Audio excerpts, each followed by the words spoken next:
My daughter's name is Katya Sansalone. She's now 7, which is extraordinary because that apparently puts her in the position of being the oldest one alive in the country with her condition, which is full of trisomy 13. We don't know that for sure, but 2 hospitals believe that.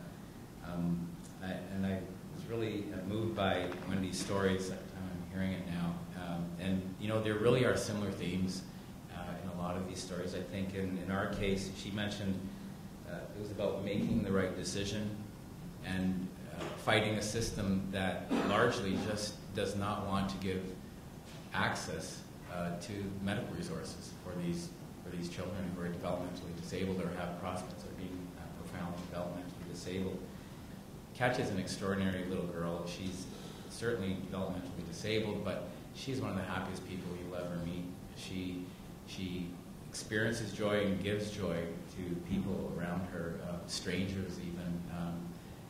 She's a real example of joie de vivre. And the way I see it is she's just another kid. And the problem that she experiences is that she's not allowed to be viewed that way and treated that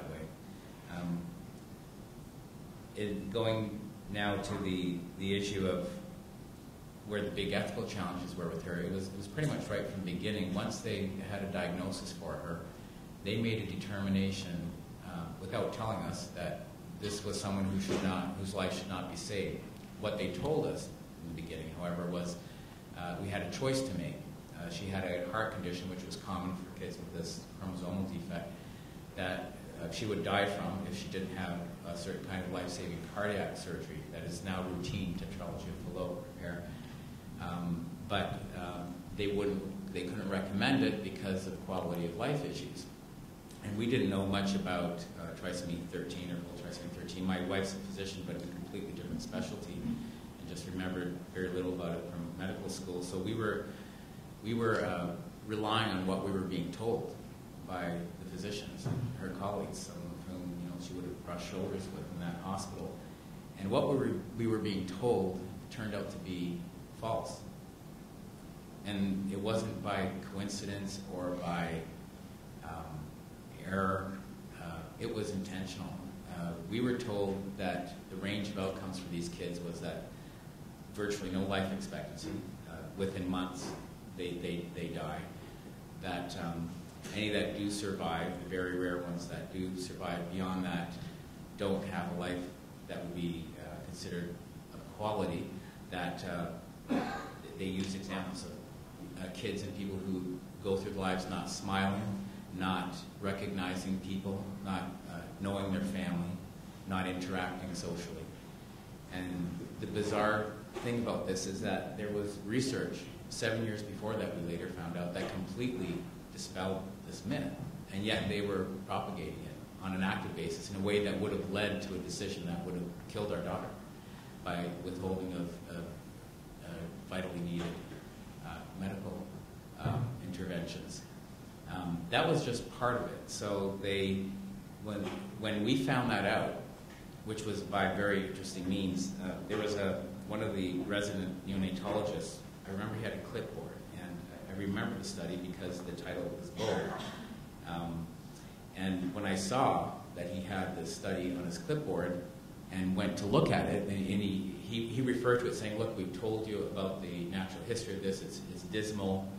He made it sound like there was no hope, there was no point in choosing to give her cardiac surgery. So when I went to look at it, he literally turned the clipboard away from me, withholding information that would have been vital. I got that study from the author himself, a doctor in Utah, who's one of the eminent researchers in this area of medicine. After doing some research and communicated with Dr. Kerr in Utah, he faxed those very studies right to the neonatology department to my attention. Went right past the people who were trying to prevent me from seeing this. And what that document revealed was a study, now well established, it was about 7 years old, that it's not true. It was all myth. The range of outcomes is very wide. The ones that survive infancy do have quality of life that's defined by any reasonable ethical measures.